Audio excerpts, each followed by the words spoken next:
Brand. Think of how he has always expected something of you. Think how much he has been to us. Think of his beautiful influence upon Clifford." "He is very good," said Gertrude, looking at her sister.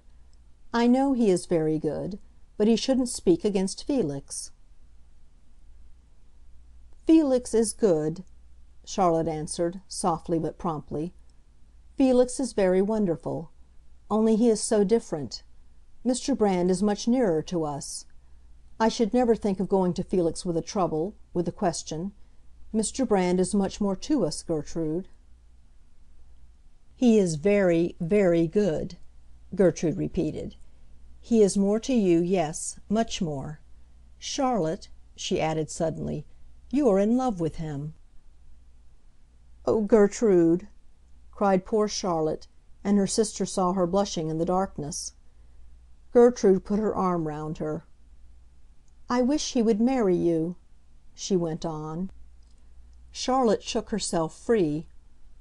"You must not say such things!" she exclaimed, beneath her breath. "You like him more than you say, and he likes you more than he knows." "This is very cruel of you," Charlotte Wentworth murmured. But if it was cruel, Gertrude continued, pitiless. "Not if it's true," she answered. "I wish he would marry you."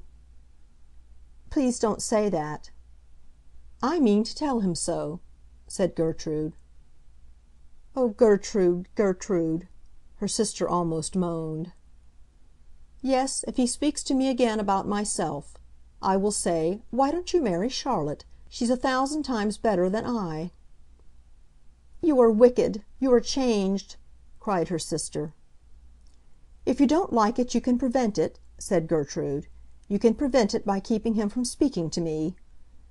And with this she walked away, very conscious of what she had done, measuring it and finding a certain joy and a quickened sense of freedom in it. Mr. Wentworth was rather wide of the mark in suspecting that Clifford had begun to pay unscrupulous compliments to his brilliant cousin; for the young man had really more scruples than he received credit for in his family. He had a certain transparent shamefacedness, which was in itself a proof that he was not at his ease in dissipation. His collegiate peccadilloes had aroused a domestic murmur as disagreeable to the young man as the creaking of his boots would have been to a housebreaker. Only, as the housebreaker would have simplified matters by removing his chasseurs, it had seemed to Clifford that the shortest cut to comfortable relations with people—relations which should make him cease to think that when they spoke to him they meant something improving—was to renounce all ambition toward a nefarious development. And, in fact, Clifford's ambition took the most commendable form. He thought of himself in the future as the well-known and much-liked Mr. Wentworth, of Boston, who should, in the natural course of prosperity, have married his pretty cousin, Lizzie Acton, should live in a wide-fronted house, in view of the Common, and should drive, behind a light wagon, over the damp autumn roads, a pair of beautifully matched sorrel horses. Clifford's vision of the coming years was very simple. Its most definite features were this element of familiar matrimony, and the duplication of his resources for trotting. He had not yet asked his cousin to marry him, but he meant to do so as soon as he had taken his degree. Lizzie was serenely conscious of his intention, and she had made up her mind that he would improve. Her brother, who was very fond of this light, quick, competent little Lizzie, saw on his side no reason to interpose. It seemed to him a graceful social law that Clifford and his sister should become engaged. He himself was not engaged, but everyone else, fortunately, was not such a fool as he. He was fond of Clifford as well, and had his own way, of which it must be confessed he was a little ashamed, of looking at those aberrations which had led to the young man's compulsory retirement from the neighboring seat of learning. Acton had seen the world, as he said to himself. He had been to China, and had knocked about among men. He had learned the essential difference between a nice young fellow and a mean young fellow, and was satisfied that there was no harm in Clifford. He believed, although it must be added that he had not quite the courage to declare it, in the doctrine of wild oats, and thought it a useful preventive of superfluous fears. If Mr. Wentworth and Charlotte and Mr. Brand would only apply it in Clifford's case they would be happier, and Acton thought it a pity they should not be happier. They took the boy's misdemeanors too much to heart.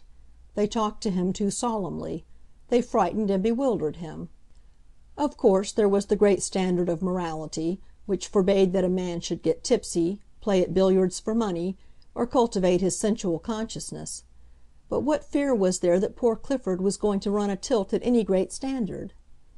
It had, however, never occurred to Acton to dedicate the Baroness Münster to the redemption of a refractory collegian.